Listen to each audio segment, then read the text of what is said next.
ಈ ಮಟ್ಟದ ತೀವ್ರತೆಯಲ್ಲಿ ನಡೆದಂಥದ್ದು ನಾನು ನೋಡಲಿಲ್ಲ. ಆದರೆ ಯಾವುದೋ ಒಂದು ಕಾರಣದ ಶಕ್ತಿಗಳು ನಮ್ಮ ದೇಶದ ಅಭಿವೃದ್ಧಿಯನ್ನು ಸಹಿಸಲಾರದೆ, ಏಕೆಂದರೆ ನಾವು ಸಹ ನಮ್ಮ ತಂದೆಯವರು ಪ್ರಧಾನಮಂತ್ರಿಗಳಿದ್ದಾಗ ಯಾವ್ಯಾವ ರೀತಿಯ ಒಂದು ಘಟನೆಗಳು ನಡೆದಿದೆ, ನಾವು ಒಂದು ಅಂತಾರಾಷ್ಟ್ರೀಯ ದೇಶ ವಿದೇಶಗಳ ಮಧ್ಯದಲ್ಲಿ ನಿರ್ಣಯಗಳನ್ನು ತೆಗೆದುಕೊಳ್ತಕ್ಕಂಥ ಸಂದರ್ಭದಲ್ಲಿ ಹಲವಾರು ರೀತಿಯ ಬೇರೆ ಬೇರೆ ರೀತಿಯಲ್ಲಿ ಭಿನ್ನಾಭಿಪ್ರಾಯ ಉಂಟು ಮಾಡಿಸ್ತಕ್ಕಂಥ ಶಕ್ತಿಗಳಿದ್ದಾವೆ.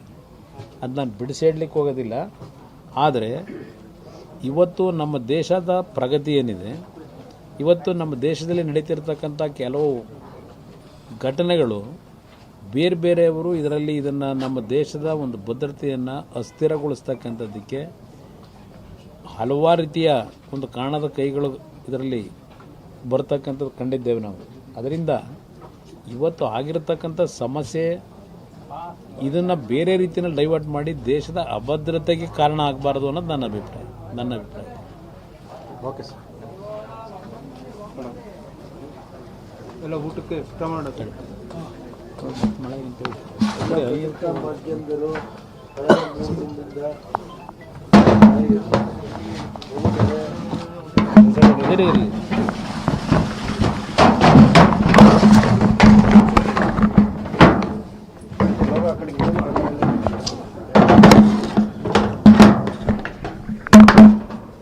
ನಮ್ಮ ಮಾಧ್ಯಮ ಮಿತ್ರರ ಮನವಿ ಮಾಡೋದಿಷ್ಟೇ.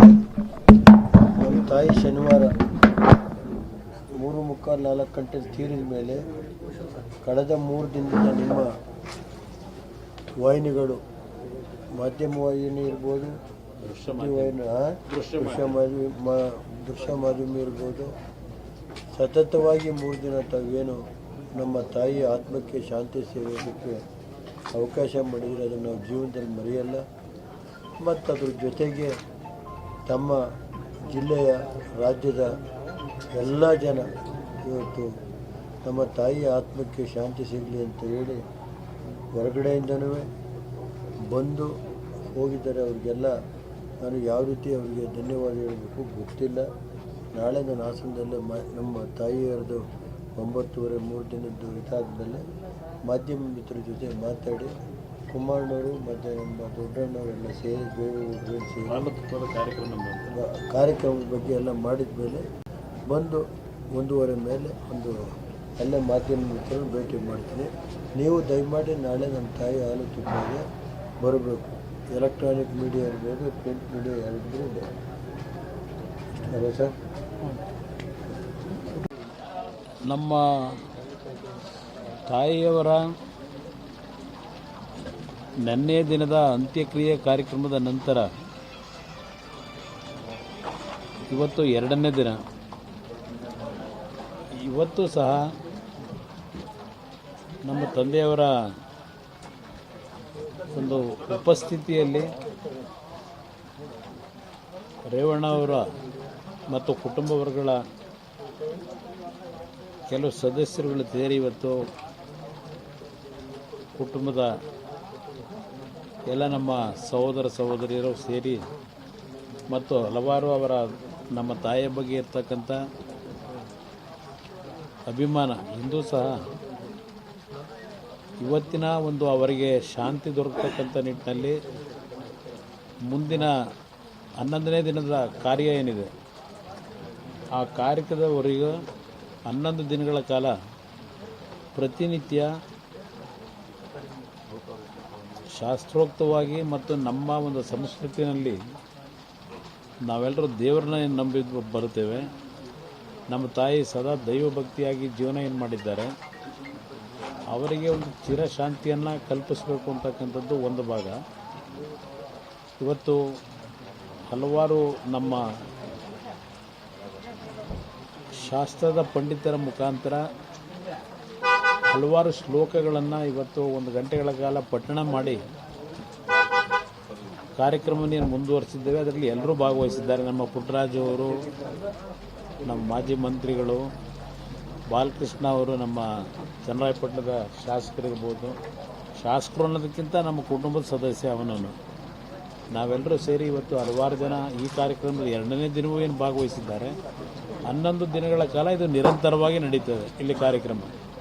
ಅದರ ಜೊತೆಗೆ 2ನೇ ದಿನವೂ ಸಹ ನಮ್ಮ ತಾಯಿಯ ಒಂದು ಅವರಿಗೆ ಗೌರವ ಸಲ್ಲಿಸ್ತಕ್ಕಂಥದ್ದಕ್ಕೆ ಈಗಲೂ ಅವರ ಬಗ್ಗೆ ಪ್ರೀತಿ ಅಭಿಮಾನ ಇಟ್ಟಂಥವ್ರು ಬರ್ತಾ ಇದ್ದಾರೆ. 11ನೇ ದಿನದ ಕಾರ್ಯಕ್ರಮ, ಅವತ್ತಿನ ದಿನದ ಕಾರ್ಯಕ್ರಮದಲ್ಲಿ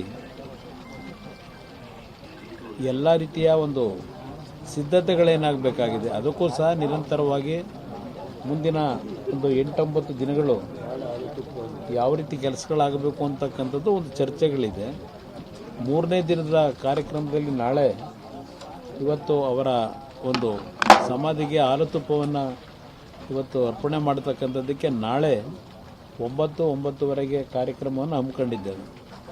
ಬಹುಶಃ ಆ ಕಾರ್ಯಕ್ರಮದಲ್ಲೂ ನಮ್ಮ ಕುಟುಂಬದ ವರ್ಗದವರ ಜೊತೆಗೆ ನಾವು ನಮ್ಮ ಕುಟುಂಬ ಅಂದರೆ ನಮ್ಮ ಭಾವನೆಗಳಿರ್ತಕ್ಕಂಥದ್ದು, ನಮ್ಮ ತಾಯಿ ನಮಗೆ ಜನ್ಮವನ್ನು ಕೊಟ್ಟಿದ್ದಾರೆ 6 ಜನ ಮಕ್ಕಳಿಗೆ.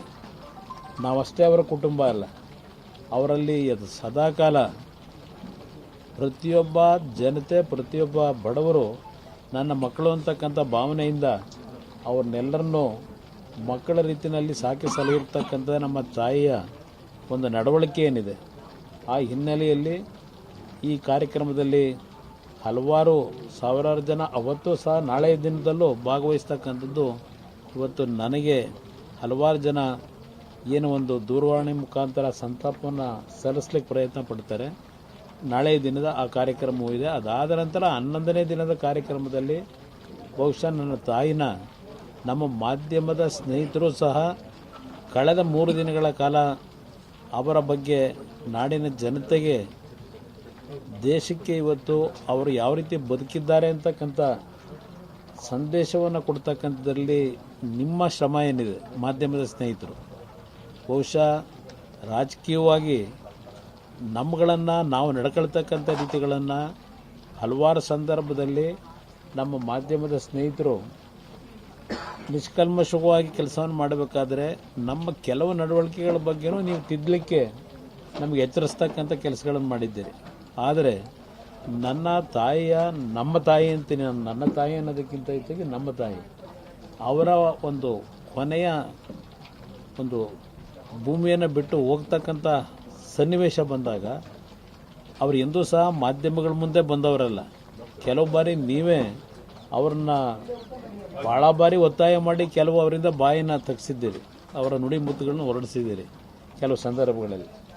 ಅಂಥ ಒಬ್ಬ ತಾಯಿಗೆ 3 ದಿನಗಳ ಕಾಲ ನೀವು ಸಹ ನಾಡಿನ ಜನತೆಗೆ ಅವರ ನಡವಳಿಕೆಗಳ ಬಗ್ಗೆ ಮತ್ತೊಮ್ಮೆ ಏನು ಒಂದು ವಿಷಯವನ್ನು ಪ್ರಸ್ತಾಪ ಮಾಡಬೇಕಾದ್ರೆ ಅನ್ನಪೂರ್ಣೇಶ್ವರಿ ಅಂತಕ್ಕಂಥ ಒಂದು ಪದವನ್ನು ಇವತ್ತು ನೀವು ಬಳಸಿದ್ದೀರಿ.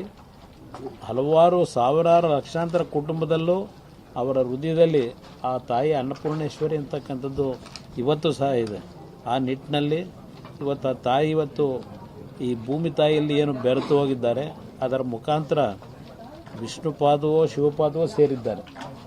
ಇವತ್ತು ಇಂಥ ಒಂದು 11ನೇ ದಿನದ ಕಾರ್ಯಕ್ರಮದಲ್ಲಿ ಬಹುಶಃ ಆ ಅನ್ನಪೂರ್ಣೇಶ್ವರಿ ಅಂತಕ್ಕಂಥ ಒಂದು ಹೆಸರನ್ನು ಪಡೆದು ಇವತ್ತು ಆ ಭೂಮಿ ತಾಯಿಯ ಗರ್ಭದಲ್ಲಿ ಸೇರಿದ್ದಾರೆ. ಅವರಿಗೆ ಒಂದು ಚಿರಶಾಂತಿಯನ್ನು ದೊರಕಬೇಕು ಅಂತಕ್ಕಂಥ ದೃಷ್ಟಿಯಿಂದಲೇ ಆ ಅನ್ನಪೂರ್ಣೇಶ್ವರಿ ಅಂತಕ್ಕಂಥದ್ದಕ್ಕೆ ನಿಜವಾದ ಅರ್ಥವನ್ನು ಕಲ್ಪಿಸಲಿಕ್ಕೆ ಬಹುಶಃ ಲಕ್ಷಾಂತರ ಜನ ಅವತ್ತಿನ ಕಾರ್ಯಕ್ರಮದಲ್ಲಿ ಅವರ ಒಂದು 11ನೇ ದಿನದ ಕಾರ್ಯಕ್ರಮದಲ್ಲಿ ಭಾಗವಹಿಸಿ ಅವರ ಪ್ರಸಾದವನ್ನು ಸ್ವೀಕಾರ ಮಾಡಿ ಹೋಗ್ತಕ್ಕಂಥದ್ದಕ್ಕೆ ಬರ್ತಕ್ಕಂಥದ್ದೇನಿದೆ, ಆ ಹಿನ್ನೆಲೆಯಲ್ಲಿ ಇವತ್ತು ಎಲ್ಲ ರೀತಿಯ ಯಾರಿಗೂ ಸಮಸ್ಯೆ ಆಗದೆ ಇರತಕ್ಕಂಥ ರೀತಿಯಲ್ಲಿ ಸಂತೃಪ್ತಿಯಿಂದ ಅವರಿಗೆ ಅರಸಿ ಹೋಗ್ತಕ್ಕಂಥದ್ದಕ್ಕೆ ಎಲ್ಲ ರೀತಿಯ ಸಿದ್ಧತೆಗಳು ಮಾಡಬೇಕು ಅಂತಕ್ಕಂಥದ್ದು ಈಗಾಗಲೇ ಕುಟುಂಬದಲ್ಲಿ ಚರ್ಚೆ ಮಾಡಿದ್ದೇವೆ. ಅದ್ರ ಜೊತೆಗೆ ನಮ್ಮ ಹಲವಾರು ಸ್ನೇಹಿತರುಗಳು ಸಹ ಅದರಲ್ಲಿ ನಮಗೆ ಸಲಹೆಗಳನ್ನು ಕೊಡ್ತಾ ಇದ್ದಾರೆ. ನಾಳೆಯ ದಿನ ನಾವು ಕೂತು ಹಾಲು ತುಪ್ಪದ ಕಾರ್ಯಕ್ರಮ ನಾಳೆ ಏನು ಇದೆ, ಆ ಕಾರ್ಯಕ್ರಮದಲ್ಲಿ ಕೂತು ನಮ್ಮ ಒಂದು ಅಭಿಮಾನಿಗಳು, ಕುಟುಂಬದ ಅಭಿಮಾನಿಗಳು ಸೇರಿ ಯಾವ ರೀತಿಯಲ್ಲಿ ಈ ಕಾರ್ಯಕ್ರಮದ ಸಿದ್ಧತೆಗಳಾಗಿ ನಮ್ಮ ತಾಯಿಗೆ 11ನೇ ದಿನದ ಒಂದು ಕಾರ್ಯಕ್ರಮದಲ್ಲಿ ಅವರಿಗೆ ಎಲ್ಲ ರೀತಿಯ ಶಾಂತಿ ದೊರಕಬೇಕು, ಅವರಿಗೆ ಎಲ್ಲ ರೀತಿಯ ಒಂದು ಗೌರವ ಸಲ್ಲಿಸ್ತಕ್ಕಂಥ ಕಾರ್ಯಕ್ರಮಗಳನ್ನು ಮಾಡ್ತೇವೆ. ಅದು ಮುಂದೆ ನಿಮ್ಗೆ 11ನೇ ತಾರೀಕು ಅದನ್ನು ಹೇಳ್ತೇವೆ. ಅದು ಸ್ಮಾರಕ ಅಂದರೆ ಬರೀ ಸ್ಮಾರಕ ಮಾಡ್ತಕ್ಕಂಥದ್ದಲ್ಲ, ಅದು ನಿಮ್ಗೆ 11ನೇ ತಾರೀಕಿನಂದು ಈ ಒಂದು ಸ್ಥಳದ ಉದ್ದೇಶ ಅದು ರಂಗನಾಥ ಸ್ವಾಮಿಯ ದೇವಸ್ಥಾನದ ತಪ್ಪಲಿನಲ್ಲಿ ನಾವೇನು ಮಾಡ್ತಾ ಇದ್ದೇವೆ, ನಿಮಗೆ ಬಹುಶಃ 11ನೇ ತಾರೀಕಿನಂದು ಇದು ಬರೀ ಕುಟುಂಬದ ಒಂದು ಹಿನ್ನೆಲೆಯಲ್ಲಿ ಸ್ಮಾರಕ ಮಾಡ್ತಾ ಇರ್ತಕ್ಕಂಥದ್ದಲ್ಲ. ಇಲ್ಲಿ ಹಲವಾರು ರೀತಿಯಲ್ಲಿ ಏನು ಯೋಜನೆಗಳನ್ನು ಇಟ್ಟಿದ್ದೇವೆ, ಯಾವ ರೀತಿಯಲ್ಲಿ ಏನೊಂದು ಇಡೀ ಸಮಾಜಕ್ಕೆ ಮತ್ತು ಬಡ ಕುಟುಂಬಗಳಿಗೆ ಮುಂದಿನ ಪೀಳಿಗೆಗೆ ಏನೇನು ನಮ್ಮ ಹಿಂದೂ ಸಂಸ್ಕೃತಿ ಇರ್ಬೋದು ಮತ್ತು ಮಕ್ಕಳ ಭವಿಷ್ಯದ ದೃಷ್ಟಿಯಿಂದ ಇರ್ಬೋದು ಏನು ಕಾರ್ಯಕ್ರಮಗಳು ಅಂತಕ್ಕಂಥದ್ದನ್ನು 11ನೇ ತಾರೀಕಿನಂದು ನಿಮಗೆ ಸಂಪೂರ್ಣವಾದಂಥ ಒಂದು ಚಿತ್ರಣ ನಿಮ್ಮ ಮುಖಾಂತರ ನಾಡಿನ ಜನತೆಗೆ ತಲುಪಿಸ್ತಕ್ಕಂಥದ್ದಕ್ಕೆ ಅವತ್ತು ಎಲ್ಲ ವಿಷಯಗಳು ನಿಮ್ಮ ಮುಂದೆ ಇಡ್ತೇವೆ. ಸರ್, ಮಹಾನ್ ದೈವಭಕ್ತಿ ಆಗಿದ್ರು ಸರ್, ಮಹಾನ್ ಇದು ತಾತ್ಕಾಲಿಕವಾಗಿ ಮಳೆ ಬರ್ತಕ್ಕಂಥದ್ದು ಅವರ ಸಮಾಧಿಗೆ ಏನಿದೆ, ನಾವು ಯಾವುದೇ ಇನ್ನೂ ಕಾರ್ಯಕ್ರಮ ಪ್ರಾರಂಭ ಮಾಡಿಲ್ಲ. ಅದಕ್ಕೆ ಟೆಂಪರರಿಯಾಗಿ ಒಂದು ಮಳೆ ನೀರು ಬಿದ್ದು ಇದು ಯಾವುದು ಸಮಸ್ಯೆ ಎಲ್ಲ ಆಗೋದು ಬೇಡ ಅಂತಕ್ಕಂಥ ದೃಷ್ಟಿಯಿಂದ ಟೆಂಪರರಿ ಪ್ರೋಸೆಸ್ಸಲ್ಲಿ ಮಾಡ್ತಾ ಇದ್ದೇವೆ. ಅದು ಮುಂದೆ ನಿಮ್ಗೆ 11ನೇ ತಾರೀಕಿನಂದು ಎಲ್ಲ ಚಿತ್ರಣ ಕೊಡ್ತೀವಿ. ಯಾವ ರೀತಿ ಇಲ್ಲಿಂದ ಲಕ್ಷಾಂತರ ಕುಟುಂಬಗಳ ಬದುಕಿಗೆ ನಾವು ಏನು ಮಾಡ್ತೀವಿ ಅಂತಕ್ಕಂಥದ್ದನ್ನು ಹೇಳ್ತೀವಿ. ಸರ್, ಈಗ ಮಹಾನ್ ದೈವಭಕ್ತಿ ಆಗಿದ್ರು ಚೆನ್ನಮ್ಮನವರು. ಅವರು ಹೆಚ್ಚು ಸಮಯನ ದೇವರ ಕೋಣೆಯಲ್ಲೇ ನಿಮ್ಮೆಲ್ಲರ ಶ್ರೇಯೋಭಿವೃದ್ಧಿಗಾಗಿ ಎಲ್ಲ ಕಳೆದಂಥವ್ರು. ಈಗ ನಿಮ್ಮ ಆಸೆಯಂತೆ, ಕುಟುಂಬದ ಆಸೆಯಂತೆ ಮಾಡ್ತಿರೋ ರಂಗನಾಥ ಸ್ವಾಮಿಯ ಸನ್ನಿಧಿ ತಪ್ಪಲಲ್ಲ ಇದೆ. ಆ ಒಂದು ಅವರಿಗೊಂದು ಶಾಂತಿ, ಆ ಥರ ನಿಮ್ಮ ಉದ್ದೇಶ ಏನು? ಇಲ್ಲ, ಇದು ಈ ಒಂದು ಪ್ರಪಂಚ ಇರುವವರಿಗೆ ಅವರಿಬ್ಬರ ಒಂದು ಸೇವೆ ಏನಿದೆ, ಈ ನಾಡಿಗೆ ಹಲವಾರು ಕುಟುಂಬಗಳಿಗೆ ಅವರಿಬ್ಬರಿಂದ ನಮ್ಮ ತಂದೆ ಇರ್ಬೋದು, ನಮ್ಮ ತಾಯಿಯ ಅವರ ಒಂದು ರೀತಿಯ ಸೇವೆ, ನಮ್ಮ ತಂದೆಯವರ ಸೇವೆ ಒಂದು ರೀತಿ ಇರತಕ್ಕಂಥದ್ದು. ಅವರಿಬ್ಬರ ಹೆಸರು ಯಾವ ರೀತಿ ಚಿರಸ್ಥಾಯಿಯಾಗಿ ಈ ಒಂದು ಭಾಗದಿಂದ ದೇಶಕ್ಕೆ ಕೊಡುಗೆ ಕೊಡಬೇಕು, ದೇಶದ ಜನತೆಗೆ ಅನುಕೂಲ ಆಗಬೇಕು.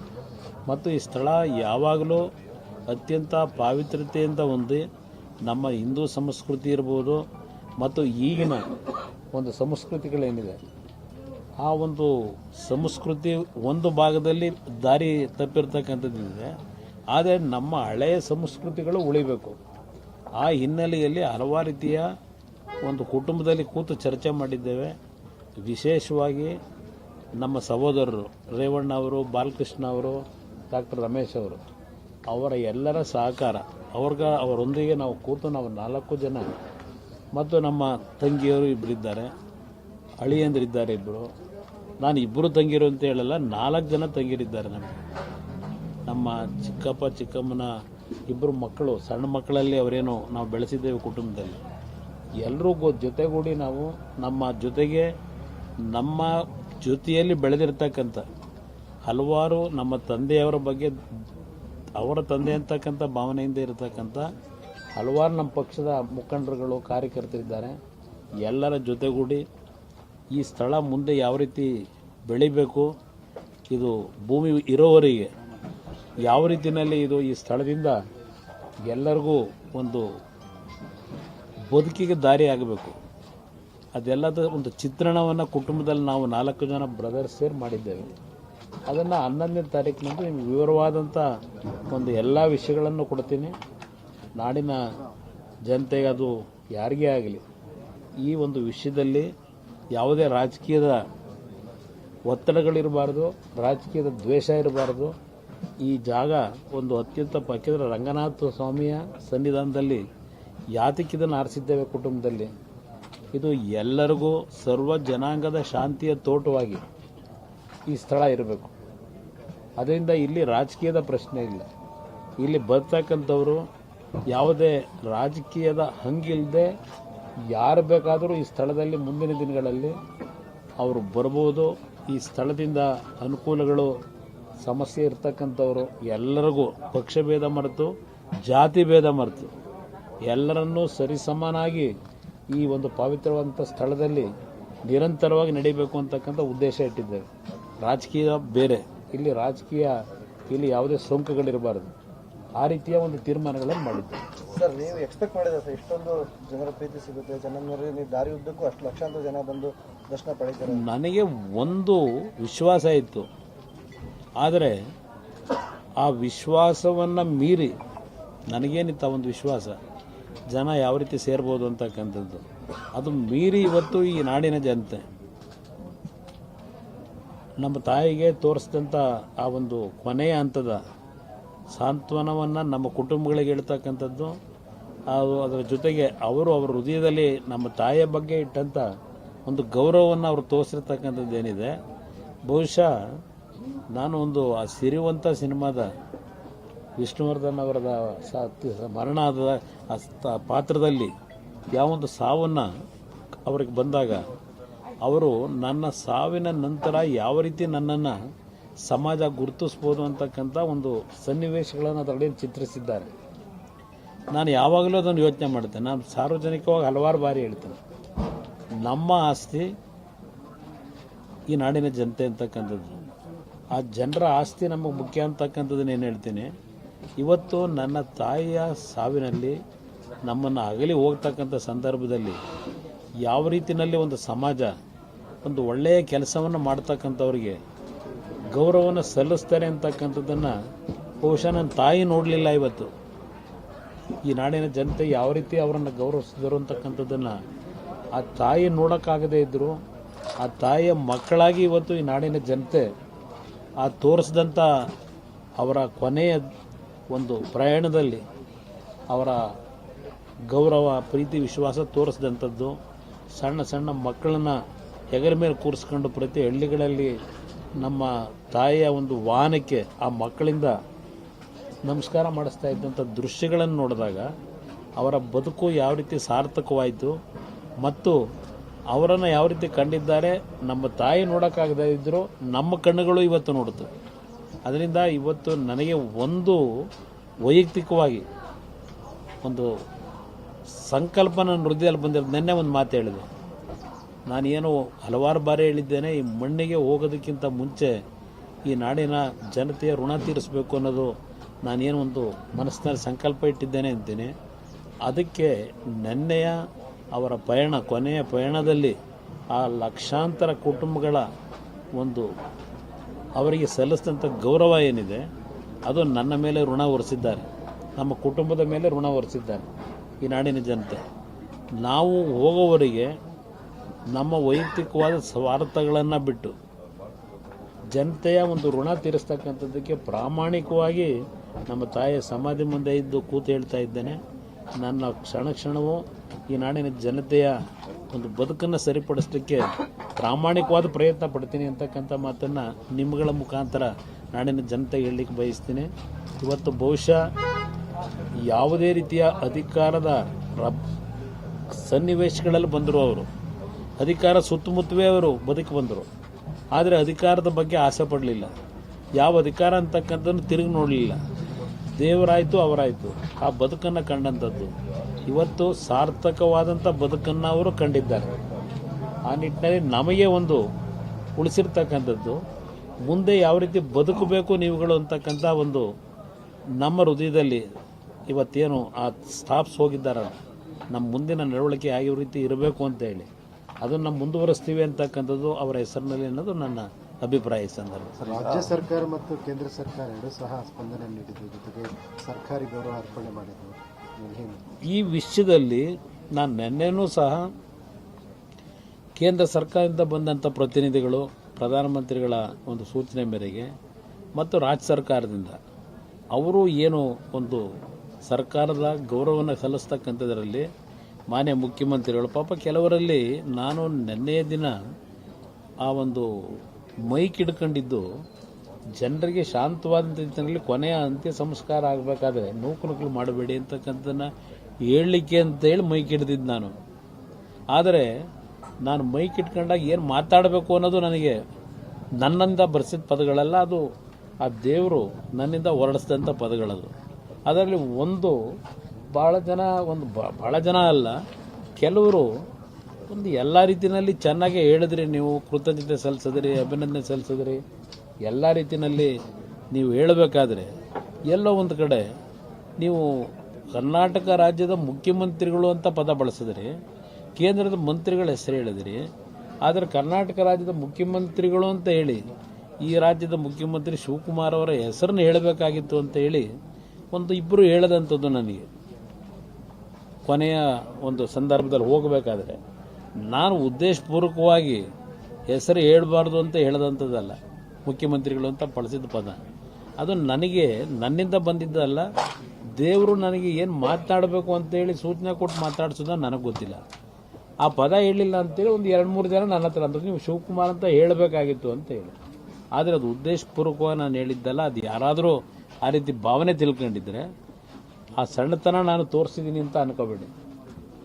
ರಾಜ್ಯದ ಮುಖ್ಯಮಂತ್ರಿಗಳು ಹಲವಾರು ಮಂತ್ರಿಗಳು ಇದೆಲ್ಲ ಹೇಳಿದೆ. ಆದರೆ ಅವ್ರು ಕೆಲವರೆಲ್ಲ ಭಾವನೆ ಬಂದಿದ್ದು ಕೇಂದ್ರ ಸರ್ಕಾರದ ಇಬ್ಬರು ಮಂತ್ರಿಗಳ ಹೆಸರು ಹೇಳಿದ್ರು, ಇವ್ರದ್ದು ಹೆಸರು ಹೇಳಲಿಲ್ಲ ಅಂತಕ್ಕಂಥ ಒಂದು ಕಿವಿಗೆ ನನಗೆ ಬಿತ್ತು ಆ ಮಾತು ನೆನ್ನೆ ಸಾಯಂಕಾಲದ ಮೇಲೆ. ಅದರಿಂದ ಅದನ್ನು ಭಾಳ ನೀವು ಸಿಕ್ಕಿದ್ದು ನನಗೆ ಒಂದು ಸ್ಪಷ್ಟೀಕರಣ ಕೊಡಲಿಕ್ಕೆ ಅನುಕೂಲ ಆಯಿತು ನನಗೆ. ಶಿವಕುಮಾರ್ ಅವರ ಹೆಸರನ್ನ ಉದ್ದೇಶಪೂರ್ವಕವಾಗಿ ನಾನು ಹೇಳಲಿಲ್ಲ ಅಂತಕ್ಕಂಥದ್ದು ಯಾರೆಲ್ಲೋ ಭಾವನೆ ಇಟ್ಕೋಬೇಡಿ. ರಾಜ್ಯದ ಮುಖ್ಯಮಂತ್ರಿಗಳು ಅಂತ ಹೇಳಿದಂಥದ್ದು ಏನಿದೆ ಅದು ಅವ್ರನ್ನೇ ಉದ್ದೇಶ ಮಾಡಿ ಹೇಳಿದಂಥದ್ದು ಅಂತಕ್ಕಂಥದ್ದನ್ನು ಸಹ ನಿಮ್ಮ ಮುಂದೆ ಸ್ಪಷ್ಟೀಕರಣ ಕೊಡ್ಲಿಕ್ಕೆ ಬಯಸ್ತೀನಿ. ಎಲ್ಲರಿಗೂ ಮತ್ತೊಮ್ಮೆ ನಮ್ಮ ಪೊಲೀಸ್ ಅಧಿಕಾರಿಗಳಿರ್ಬೋದು, ಆಡಳಿತ ಇರ್ಬೋದು, ಜಿಲ್ಲಾಧಿಕಾರಿಗಳ ಆಡಳಿತ ಮತ್ತು ರಾಜ್ಯ ಸರ್ಕಾರ ಮತ್ತು ಕೇಂದ್ರ ಸರ್ಕಾರ ನೆನ್ನೆ ಕೊಟ್ಟಂಥ ಗೌರವಕ್ಕೆ ನಮ್ಮ ತಾಯಿಗೆ ಅವರೆಲ್ಲರಿಗೂ ನನ್ನ ತಾಯಿ ಪರವಾಗಿ ನಮ್ಮ ಕುಟುಂಬದ ಪರವಾಗಿ ನಾನು ಕೃತಜ್ಞತೆ ಸಲ್ಲಿಸ್ತೀನಿ. ಸರ್, ಇನ್ನೊಂದು ಪ್ರಮುಖವಾಗಿ ಇತ್ತೀಚಿನ ಯುವ ಜನಾಂಗ ತಂದೆ ತಾಯಿನ ವೃದ್ಧಾಶ್ರಮಿಸಿದಂಥ ಸಂಸ್ಕೃತಿ ಜಾಸ್ತಿ ಆಗ್ತಿದೆ. ಈಗ ಅಂಥವ್ರಿಗೆ ಒಂದು ಸಂದೇಶ ರವಾನೆ ಆಗಿದೆ. ಇಲ್ಲಿಂದ ತಾಯಿನ ಯಾವ ರೀತಿ ಪ್ರೀತಿಯಿಂದ ಕಾಣಬೇಕು, ಆ ಸಂದೇಶ ನಿರಂತರವಾಗಿ ಇಲ್ಲಿ ಕಾಣ್ಬೋದು ಅಂತ ಅನಿಸುತ್ತಾ? ನಾನು ಅದಕ್ಕೆ 11ನೇ ತಾರೀಕು ನಿಮಗೆ ಸಂಪೂರ್ಣವಾಗಿ ಏನು ಈ ಸ್ಥಳದಿಂದ ಉದ್ದೇಶ ಇಟ್ಟಿದ್ದೇನೆ, ಏನು ಸಂದೇಶಗಳನ್ನು ಪ್ರತಿ ಕುಟುಂಬಗಳಿಗೂ ನಾನು ಕೊಡಬೇಕು ಅಂತಕ್ಕಂಥದ್ದು 11ನೇ ತಾರೀಕಿನಂದು ಪ್ರತಿ ಕುಟುಂಬದ ಇರತಕ್ಕಂಥ ತಂದೆ ತಾಯಿಂದರು ಮಕ್ಕಳು ಯಾವ ರೀತಿಯ ಒಂದು ಬದುಕಿರಬೇಕು ಅನ್ನೋದು. ಈಗ ನಮ್ಮ ಕುಟುಂಬದಲ್ಲೂ ಹಲವಾರು ರೀತಿಯ ಸ್ವಲ್ಪ ಭಿನ್ನಾಭಿಪ್ರಾಯಗಳು ಬರ್ತವೆ. ಬಹುಶಃ ನನಗಿಂತ ಹೆಚ್ಚಾಗಿ ಗೊತ್ತಿದೆ. ನಮ್ಮ ಕುಟುಂಬದಲ್ಲೂ ಹಲವಾರು ಭಿನ್ನಾಭಿಪ್ರಾಯಗಳು ಬಂದರೂ ಸಹ ಯಾವ ರೀತಿಯಲ್ಲಿ ನಮ್ಮ ಕುಟುಂಬದಲ್ಲಿ ಇಲ್ಲಿವರೆಗೆ ನಮ್ಮ ತಂದೆ ತಾಯಿಯವರ ಭಾವನೆಗಳಿಗೆ ತಂದೆ ತಾಯಿಗಳ ಒಂದು ಮನಸ್ಸಿನ ಮೇಲೆ ನೋವುಂಟು ಮಾಡಬಾರ್ದು ಅಂತ ಹೇಳಿ ಅದನ್ನೆಲ್ಲ ಬದಿಗಿಟ್ಟು ನಾವು ಯಾವ ರೀತಿ ಬದುಕ್ತಾ ಇದ್ದೇವೆ ಅದು ಬಹುಶಃ ಎಲ್ಲರೂ ನೀವು ಮಾತಾಡ್ತೀರಾದ್ರೆ ಹೊರಗೆ ಯಾರು ಹೇಳಲ್ಲ, ನೀವೇ ಅರ್ಥ ಮಾಡ್ಕೊಂಡಿದ್ದೀರಿ ಅದನ್ನೆಲ್ಲವನ್ನು. ಆದರೆ ನಮ್ಮಲ್ಲಿ ಏನೇ ಭಿನ್ನಾಭಿಪ್ರಾಯಗಳಿದ್ರು ಅದೆಲ್ಲ ಮರೆತು ಒಂದು ಧ್ವನಿಯಾಗಿ ನಾವೇನು ಬದುಕ್ತಾ ಇದ್ದೇವೆ ನಮ್ಮ ಕುಟುಂಬದಲ್ಲಿ. ಜೇನಿನ ಗೂಡು ನಾವೆಲ್ಲ ಅಂತಕ್ಕಂಥದ್ದು ಒಂದು ಸಿನಿಮಾದ ಹಾಡಿದೆ, ಜೇನಿನ ಗೂಡು ನಾವೆಲ್ಲ ಅಂತ ಹೇಳಿ. ಇವತ್ತು ಆ ರೀತಿಯ ಬದುಕನ್ನು ಪ್ರತಿ ಕುಟುಂಬಗಳು ನಿಮ್ಮ ಕುಟುಂಬದಲ್ಲಿ ಯಾವುದೇ ರೀತಿಯ ಭಿನ್ನಾಭಿಪ್ರಾಯಗಳು ಬಂದರೂ ಬದುಕಬೇಕು ಅಂತಕ್ಕಂಥ ಸಂದೇಶ ನಾವು ನೆನ್ನೆ ಕೊಟ್ಟಿದ್ದೇವೆ ಅನ್ನೋದು ನನ್ನ ಅಭಿಪ್ರಾಯ. ನಾಡಿನ ಜನತೆಗೆ ನಾನು ಕೊಡ್ತಕ್ಕಂಥ ಸಂದೇಶ. ಇವತ್ತಿನ ಪ್ರತಿದಿನದ ಘಟನೆಗಳನ್ನು ನೋಡಿದ್ರೆ ತಂದೆ ತಾಯಿ ಮಗ ತಂಗಿ ಅಕ್ಕ ಹೆಂಡತಿ ಇದು ಎಲ್ಲದರ ಅರ್ಥಗಳನ್ನು ಇವತ್ತು ನಾವು ಕಳ್ಕೊತಾ ಇದ್ದೇವೆ. ಪ್ರತಿದಿನದ ಪತ್ರಿಕೆಗಳನ್ನು ನೋಡಿದಾಗ ಯಾವ ರೀತಿಯ ಸಾವು ನೋವುಗಳು ಕುಟುಂಬದಲ್ಲಿ ನಡೀತಕ್ಕಂಥ ಅಹಿತಕರ ಘಟನೆಗಳು. ಕೈ ಜೋಡಿಸಿ ನಾನು ನಾಡಿನ ಜನತೆಗೆ ಪ್ರತಿ ಕುಟುಂಬಗಳಿಗೆ ಮನವಿ ಮಾಡ್ತೇನೆ, ಯಾವುದೇ ರೀತಿಯ ಆಸ್ತಿಗೋ ಇಲ್ಲ ಮತ್ಯಾವುದೋ ವೈಮನಸ್ಸುಗಳಿಂದ ಕೆಲವನ್ನ ಕಂಟ್ರೋಲ್ ಮಾಡ್ಕೋಬೇಕು ಅಂತ ಹೇಳ್ತಾರೆ. ಜೀವನದಲ್ಲಿ ನಾವುಗಳು ತಪ್ಪುಗಳಾದಾಗ ಅದನ್ನು ಸರಿಪಡಿಸ್ಕೊಳ್ಳಿಕ್ಕೆ ಯಾವ ರೀತಿಯ ಒಂದು ಪಶ್ಚಾತ್ತಾಪಗಳು, ಯಾವ ರೀತಿಯ ಒಂದು ಜ್ಞಾನೋದಯವನ್ನು ನಾವು ಪಡಿಬೇಕಾಗಿದೆ ಅದನ್ನು ಇವತ್ತು ಪ್ರತಿ ಕುಟುಂಬಗಳು ನಿಮ್ಮ ಕುಟುಂಬದಲ್ಲಿ ಜಾರಿಗೆ ಇವತ್ತು ಅದನ್ನು ಸರಿಪಡಿಸ್ಕೊಳ್ತಕ್ಕಂಥ ನಿಟ್ಟಿನಲ್ಲಿ ನೆನ್ನೆಯ ನನ್ನ ತಾಯಿಯ ಒಂದು ಸಂಸ್ಕಾರ ಏನು ಮಾಡಿದ್ದೇವೆ, ಯಾವ ರೀತಿ ನಮ್ಮ ಕುಟುಂಬದಲ್ಲಿ ಮುಂದಿನ ನಮ್ಮ ತಾಯಿ ನಮ್ಮ ತಂದೆಯ ಬದುಕನ್ನು ಕಂಡು ನಾವೇನು ನಡೀತಾ ಇದ್ದೇವೆ ನಮ್ಮ ಕುಟುಂಬದಲ್ಲಿ ಯಾವುದೇ ರೀತಿಯ ಭಿನ್ನಾಭಿಪ್ರಾಯಗಳಿದ್ದರೂ ಅದು ಎಲ್ಲವನ್ನು ಬದಿಗಿಟ್ಟು ಒಂದು ಧ್ವನಿಯಾಗಿ ಜೇನಿನ ಗೂಡಾಗಿ ಪ್ರತಿ ಕುಟುಂಬಗಳು ಬದುಕಲಿ ಅಂತಕ್ಕಂಥದ್ದನ್ನು ನಾನು ಸಂದೇಶವನ್ನು ಈ ಒಂದು ಪಾವಿತ್ರವಾದಂಥ ಸಂದರ್ಭದಲ್ಲಿ ಹೇಳಲಿಕ್ಕೆ ಬಯಸ್ತೀನಿ ನಾಡಿನ ಜನತೆಗೆ.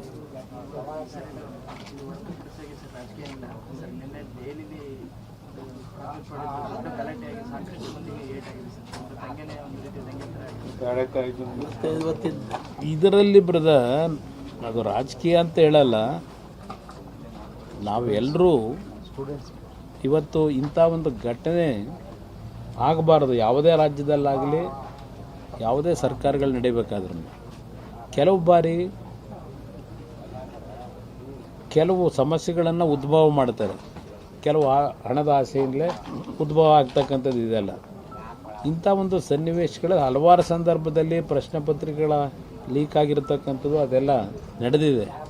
ಆದರೆ ಈ ಮಟ್ಟದ ಒಂದು ಅಸಮಾಧಾನವನ್ನು ವ್ಯಕ್ತಪಡಿಸ್ತಕ್ಕಂಥದ್ದು ಕೇವಲ ಆ ಒಂದು ಕಾರಣ ಇಟ್ಟುಕೊಂಡು ಆ ಕಾರಣವನ್ನು ಬೇರೆ ರೀತಿ ದುರುಪಯೋಗ ಪಡಿಸ್ಕೊಳ್ಳಿಕ್ಕೆ ಇವತ್ತು ಒಂದು ವರ್ಗವನ್ನು ಇವತ್ತು ನೀವು ಆಕ್ರೋಶವನ್ನು ಉಂಟು ಮಾಡ್ತಕ್ಕಂಥದ್ದಕ್ಕೆ ಯಾವುದೋ ಕೆಲವು ಕಾರಣದ ಶಕ್ತಿಗಳು ಇದರಲ್ಲಿ ಸೇರಿದೆ ಅನ್ನೋದು ನನ್ನ ಅಭಿಪ್ರಾಯ. ಏಕೆಂದರೆ ಹಿಂದೆ ಹಲವಾರು ಸಂದರ್ಭದಲ್ಲಿ ಇಂಥ ಒಂದು ಸನ್ನಿವೇಶಗಳು ಉದ್ಭವ ಆದಾಗ ಈ ಮಟ್ಟದ ತೀವ್ರತೆಯಲ್ಲಿ ನಡೆದಂಥದ್ದು ನಾನು ನೋಡಲಿಲ್ಲ. ಆದರೆ ಯಾವುದೋ ಒಂದು ಕಾರಣದ ಶಕ್ತಿಗಳು ನಮ್ಮ ದೇಶದ ಅಭಿವೃದ್ಧಿಯನ್ನು ಸಹಿಸಲಾರದೆ, ಏಕೆಂದರೆ ನಾವು ಸಹ ನಮ್ಮ ತಂದೆಯವರು ಪ್ರಧಾನಮಂತ್ರಿಗಳಿದ್ದಾಗ ಯಾವ್ಯಾವ ರೀತಿಯ ಒಂದು ಘಟನೆಗಳು ನಡೆದಿದೆ, ನಾವು ಒಂದು ಅಂತಾರಾಷ್ಟ್ರೀಯ ದೇಶ ವಿದೇಶಗಳ ಮಧ್ಯದಲ್ಲಿ ನಿರ್ಣಯಗಳನ್ನು ತೆಗೆದುಕೊಳ್ತಕ್ಕಂಥ ಸಂದರ್ಭದಲ್ಲಿ ಹಲವಾರು ರೀತಿಯ ಬೇರೆ ಬೇರೆ ರೀತಿಯಲ್ಲಿ ಭಿನ್ನಾಭಿಪ್ರಾಯ ಉಂಟು ಮಾಡಿಸ್ತಕ್ಕಂಥ ಶಕ್ತಿಗಳಿದ್ದಾವೆ. ಅದನ್ನ ಬಿಡಿಸಿಡ್ಲಿಕ್ಕೆ ಹೋಗೋದಿಲ್ಲ. ಆದರೆ ಇವತ್ತು ನಮ್ಮ ದೇಶದ ಪ್ರಗತಿ ಏನಿದೆ, ಇವತ್ತು ನಮ್ಮ ದೇಶದಲ್ಲಿ ನಡೀತಿರ್ತಕ್ಕಂಥ ಕೆಲವು ಘಟನೆಗಳು ಬೇರೆ ಬೇರೆಯವರು ಇದನ್ನು ನಮ್ಮ ದೇಶದ ಒಂದು ಭದ್ರತೆಯನ್ನು ಅಸ್ಥಿರಗೊಳಿಸ್ತಕ್ಕಂಥದ್ದಕ್ಕೆ ಹಲವಾರು ರೀತಿಯ ಒಂದು ಕಾರಣದ ಕೈಗಳು. ಹೆಚ್ಚಿನ ವಿಡಿಯೋಗಳಿಗೆ ಪ್ರತಿಧ್ವನಿ ಯೂಟ್ಯೂಬ್ ಚಾನೆಲ್ ಸಬ್ಸ್ಕ್ರೈಬ್ ಮಾಡಿ, ಬೆಲ್ ಐಕಾನ್ ಕ್ಲಿಕ್ ಮಾಡಿ.